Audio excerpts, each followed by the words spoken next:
최근에 한의사협회가 엑스레이를 진료에 사용하겠다고 선언하면서 의사협회의 반발이 커지고 있습니다. 환자의 편의와 진료의 정확성을 두고 양측의 첨예한 대립이 계속되고 있습니다. 김주영 기자의 보도입니다. 한의사 안남도 씨는 재작년 수천만 원을 주고 엑스레이 기기를 구입했습니다. 정확한 검사를 통해 환자 치료에 도움을 받고자 한 것이지만 지역 보건소의 허가가 떨어지지 않아 아직 전원도 켜지 못하고 있습니다. 새롭게 그걸 해석을 해줘야 되는데 근데 아직까지 거기에 대한 해석을 해주고 있지 않습니다. 그러니까 일선의 보건소에서는 보건복지부에서 거기에 대한 해석을 내려주고 있지 않으니 뭐 어떻게 신고를 받아주거나 할 수 없는 거죠. 엑스레이와 같은 진단용 방사선 발생 장치는 관리 책임자의 범위가 규칙으로 정해져 있는데 이 가운데 한의사가 명시돼 있지 않다는 이유입니다. 그런데 최근 수원지방법원이 엑스레이를 썼다가 의료법 위반으로 기소된 한의사에 대해 무죄를 선고하면서 논란은 다시 불거졌습니다.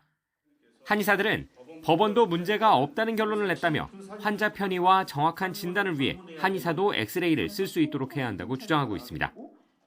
한의대 수업 과정에서도 관련 내용을 배우고 있을 뿐만 아니라 해외에서도 한의사에게 엑스레이 사용을 허용하는 사례가 있다는 겁니다.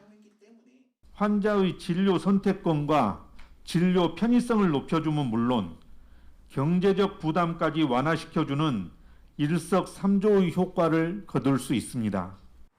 반면 의사협회는 병원이 특정 사례에 대해서만 판단을 내린 것이라며 한의사 측이 법리적 왜곡을 하고 있다고 강하게 반발합니다. 특히 전문성이 떨어지는 한의사들이 관련 기기를 사용했을 때 오진의 위험이 크다고 주장하고 있습니다.